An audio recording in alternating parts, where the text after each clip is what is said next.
Okay, hello. Hi.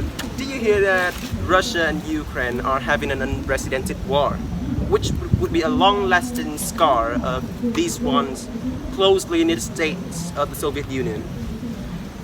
Opinions are divergent regarding whether Ukrainians and Russians belong to one ethnicity or that Ukraine was assimilated by Russia for thousands of years, and now Ukrainians are trying to demonstrate their cultural identity against Russia's assimilation. Oh, that's so sad. How bad the war would end soon. But look at us. How could our ancestors succeed in preventing national assimilation? Typically, by separating Vietnam from China and Chinese culture.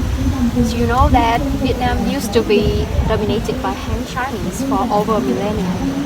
Fortunately, we can conserve our language and our tradition. Let's do research to understand what we really know about our ancestor cultural preservation, shall we? A good idea. Let's go.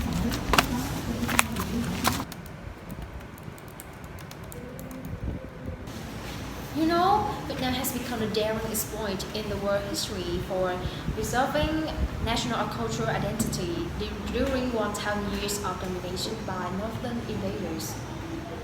Oh, do you know which event marked the end of China's domination over Vietnam?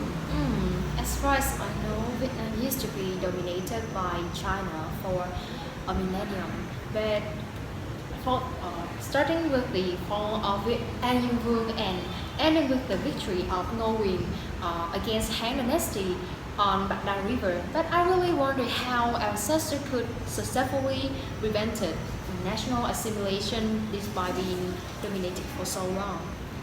The key lies in small villages across Vietnam. When Chinese officials went onto our land, there was a lack of Chinese human resources to completely control the whole country. So those who took over villages and remote areas in the countryside were still Vietnamese, hence preserving the voice of our ethnicity. When villages still existed, our identity was still maintained. Oh, I remember, our ancestors were also intelligent in disguising traditional instruments, especially using trống đồng Đông Sơn as a bowl to wash when being detected by Chinese officials. It reflects the rigorous urge of our ancestors to Vietnamize our own culture. What's an inspiration for modern Vietnamese nowadays? Yes. Sự thật thì nó đơn giản nhưng mà people make it complicated. At present, young people are immersing themselves in a world overwhelmed with foreign languages. To put it straight, the overuse of English in daily conversations, or that of Chinese in tourism. For example, the half Vietnamese, half English speaking style of Chibu singer, or